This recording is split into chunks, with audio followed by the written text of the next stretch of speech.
Rome's suburbs, the immigration office. Every morning, dozens of foreigners come here to regularize their situation. Despite some improvements over the last few years, getting a document from Italian administration is still an obstacle course for asylum seekers hiding their faces, as well as for those who just want to renew their residence permit.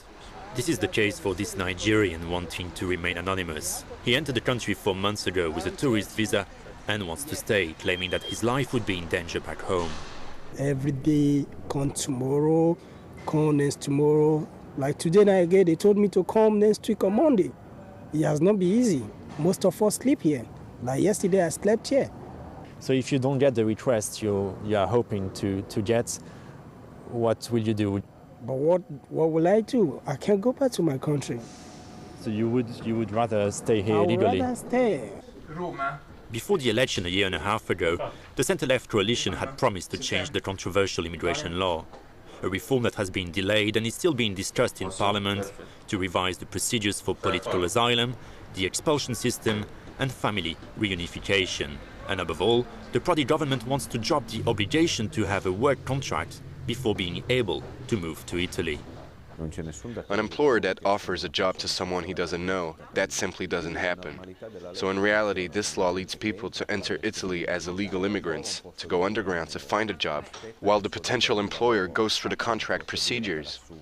Then they have to leave the country, still illegally, wait a few months back home to get their visa, and only then do the third trip to come back legally. In fact, it's a law that indirectly encourages underground activity. The number of foreigners in Italy has grown by 10% over the last year. There are now nearly 3 million living in the country. These figures are brandished by the right-wing opposition to claim that the country needs less immigration and an immigration based on entry quotas. There is immigration and immigration, the one that integrates and the one that doesn't.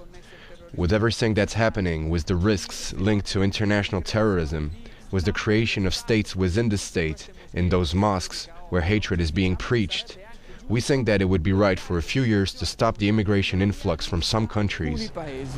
Because of the slow-moving parliamentary system and the instability of the Prodi government, it is unlikely that changes to the immigration bill will be adopted this year.